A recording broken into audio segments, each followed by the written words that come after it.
Hello again, I am Blunty. So hey, here's a thing I've seen a bunch of folk just completely screw up while capturing their Nintendo Switch gameplay. Now, it's not totally their fault, it's a video nerd thing, and quite a lot of gamers who do the YouTube or Twitch thing only learn just enough about video capture and processing and editing to get a moving picture happening in a file they can use and share. That's fair enough. And the problem they're not seeing is not even a new problem, and it's certainly not exclusive to the Switch, but for some reason it seems to be catching lots more people out on the Switch than with other sources. And it is the very reason you so often see people complaining about how recorded gameplay of stuff like Legend of Zelda on the Nintendo Switch, it looks so washed out. Then of course you get people blaming the devs for making a game full of watered down colours, or blaming the Switch itself for its crappy output or something dumb like that. See, it's not the devs and it's not the Switch, it's them, the people recording the footage wrong, setting up their capture devices wrong. They never bothered to learn what they were doing properly, never learned the difference and importance of the RGB output settings, and the difference between what the Switch labels limited RGB versus full RGB. They never learned what any of this means. They just plugged their shit into a capture device or a picture in the capture software and thought, yeah, I'm good to go, hit record. Wrong, I'm afraid. There is a simple thing you need to know to set properly in two places to get the best looking game capture.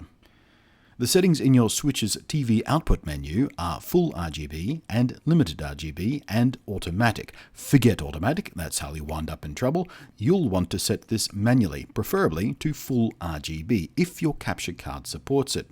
Full RGB and limited RGB just describe how the color space is treated in the HDMI signal. Limited RGB is an old standard for old TVs. From a possible 0 to 255 different values, limited RGB only uses a range from 16 to 235. Anything with a value of 16 or lower is just considered jet black. Anything above 235 is considered pure white. As you can imagine, that leaves quite a lot of subtle tones crushed out of existence.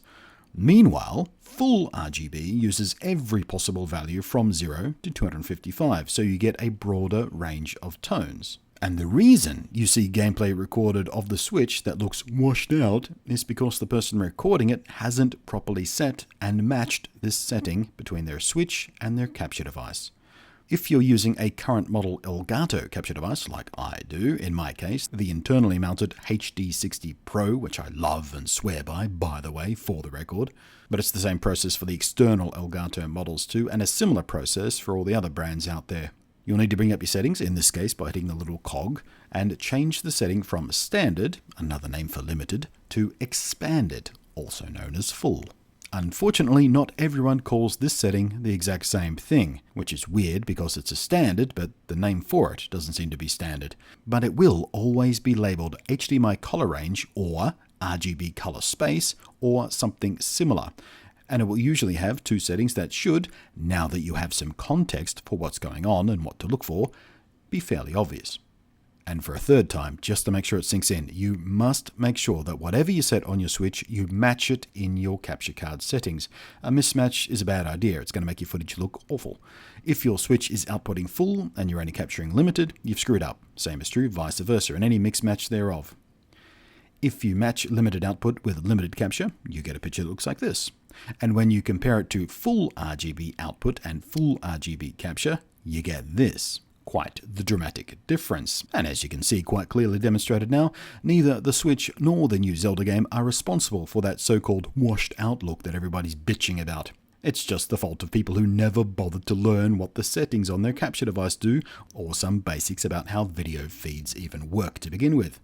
It's not incompetence, really, just a little ignorance about something they never knew was actually pretty kind of important. And hey, it's not like I've never screwed this up either because I wasn't mindful enough. I'm awesome, but I ain't perfect. But hopefully now you know enough to get your shit fixed and make your gameplay look as good as it should. Kick up your production value of your vids and your streams, and then say thank you, Blunty, by putting some nice things in my down below area. Thanks for watching. Hope this has been useful, or at least interesting. I am Blunty, and I will catch you next time.